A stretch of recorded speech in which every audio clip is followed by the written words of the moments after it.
And so I wanted to show you what it looks like with the actual bike mounted in there. This is an electric or a pedal assisted folding bike, so it has a battery that goes in the back, and it's you know, it's not a light bike for sure, and it fits in there right nice and does exactly what I need it to do.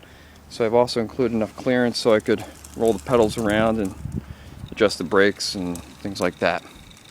So that's it. Hopefully you can find the pieces that you need at your local Home Depot and put it together yourself. Thanks.